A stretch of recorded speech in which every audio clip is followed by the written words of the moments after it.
لوگ محبت کے بھوکے ہیں، تم فتوے دینا شروع کر دیتے. جنید جمشید کے بارے میں مجھے پتا چلا کہ ساتھی اس کے گھر کھانا نہیں کھاتے کہ حرام کمائی. وہ بہت ڈس ہارٹڈ ہے، نیا نیا تبلیغ میں آ رہا تھا. میرا آگے کہیں سفر تھا، جماعت میں جا رہے تھے، کراچی سے آگے جانا تھا. تو میں نے اسے فون کیا کہ میں آ رہا ہوں، میں کھانا تیرے گھر کھاؤں گا. تو وہ کہنے لگا میرے گھر؟ میں نے کہا ہاں تمہارے گھر. پھر کہنے لگا میرے گھر؟ میں نے کہا ہاں تمہارے گھر. کہا واقعی میرے گھر؟ میں نے کہا ہاں واقعی تمہارے گھر. کہا یہ تو میرا تو گھر تھا، کوئی نہیں کھانا کھاتا، کہتے حرام ہے. میں نے کہا میں اتنا بڑا مولوی نہیں ہوں، میرا گزارا ہو جائے گا.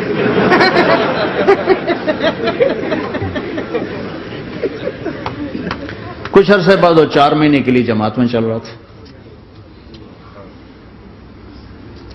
لوگوں کو محبت. میں رائمنڈ میں بیٹھا تھا، ایک شخص آ گیا. کہا جی وہ مبارک سینما لاہور میں تھا، اس کا مالک آ رہا تھا چند دنوں سے رائمنڈ. آج وہ کچھ گھر سے لے کر آیا تو ایک دی وہاں کسی رائمنڈ میں کسی کو پیش کی تو اس نے انکار کر دیا، میں نہیں کھاتا، آپ کی کمائی حرام ہے. تو بہت زیادہ شرمندہ ہو رہا. میں نے کہا اسے لے آؤ جلدی سے میرے پاس. وہ اس کو لے کر آئے تو میں نے کہا جی کیا نام ہے؟ کہا جی ہارون. کیا کرتے ہو؟ تو اس نے سر یوں کر لیا، وہ چھوٹا سا بزنس ہے. میں نے کہا کیا بزنس ہے؟ بہت چھوٹا موٹا بزنس ہے. میں نے کہا بھائی بتاؤ تو صحیح. سینما ہے. سینما ہے. میں نے کہا کون سا سینما؟ مبارک سینما. مبارک. میں نے کہا مبارک؟ ہاں وہ جس میں شمع پروانہ میں نے دیکھی تھی وہ مبارک صاحب اس کے جو اونر تھے، پہلے ان کی فوٹو آتی تھی، مر گئے تھے وہ، ان کا سیڈ میوزک چلتا تھا، بعد میں فلم چلتی تھی. وہ مجھے ایسے دیکھنے لگا کہ یہ کیا کہہ رہا ہے. میں نے اسے یوں دوستی لگائی. دن کے بعد دیکھا تو اتنی بڑی داڑھی کے ساتھ 4 مہینے لگا.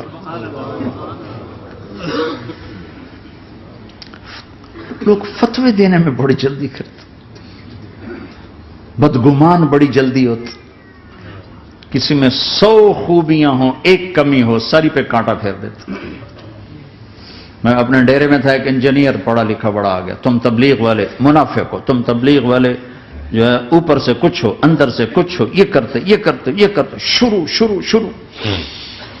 میرے ڈیرے میں تھا، مجھے بولنا نہیں تھا، میرا مہمان تھا. مہمان تو جوتا بھی مارے تو ہمیں سہنے کا حکم ہے. میں چپ کر کے سنتا رہا. جب وہ سارا کچھ بول بیٹھا تو میں نے کہا بھائی صاحب اللہ تعالیٰ نے پرفیکشن نہیں مانگی، کاؤنٹنگ کہا ہے، کاؤنٹنگ کروں گا. 100 نمبر نہیں مانگے، کہا ہے میں کاؤنٹنگ کروں گا. اگر تمہارے 51 ہوئے تو باقی معاف کر دوں گا.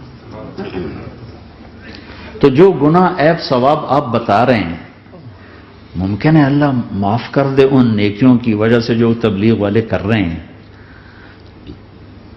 اور کسی کو برا کہنا یہ اپنے برا ہونے کی پہلی نشانی ہے. میرے نبی نے فرمایا کسی کے برا ہونے کے لیے یہی کافی ہے کہ دوسرے کو برا کہے. یہ میں اسے نہیں کہا، یہ ویسے آپ کو بتا رہا ہوں، اس کو یہ میں نے نہیں کہا، آپ سے عرض کر رہا ہوں کہ میرے نبی نے فرمایا کہ کسی کے برا ہونے کے لیے اتنا ہی کافی ہے کہ دوسروں کو برا سمجھو.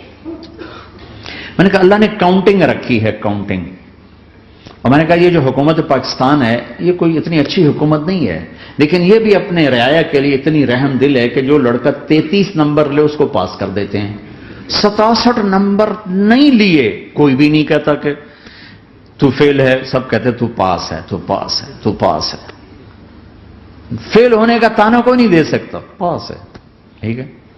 میں نے کہا اللہ اس حکومت پاکستان سے کروڑوں گنا زیادہ مہربان ہے. پتہ نہیں کون سی نیکی پہ مہربان اگر جاؤ، لیکن جو کہ مزاج بن گیا ہے تنقید یہاں تک ایک کہنے لو جی دیکھو جی نور جہاں 27 رمضان مر گئی، شب قدر مر گئے. میں کہا اللہ تے کیس کرو ہن جا، اللہ تے مقدمہ کرو.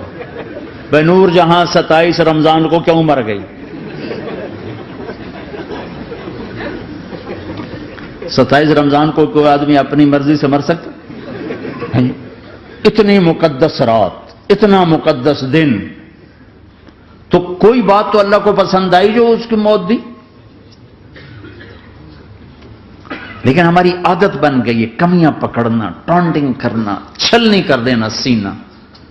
اپنے اب دھنی اپنی دھن، تجھے کیوں فکر ہے اے گل دلے صد چاک بلبل کی، تو اپنے پیرہن کے چاک تو پہلے رفو کر لے۔ کیوں اوروں کے عیب دیکھ دیکھ خود بھی اپنے غیظ و غضب میں اور اپنے حسد کا شکار اور کبھی بغض کا شکار؟ ارے اندھے بن جاؤ گا، مجھے کچھ نہیں نظر آتا، میں صرف خوبیاں دیکھوں گا، عیب نہیں دیکھوں گا۔ لوگوں کو قریب کرو، پیار کرو، محبت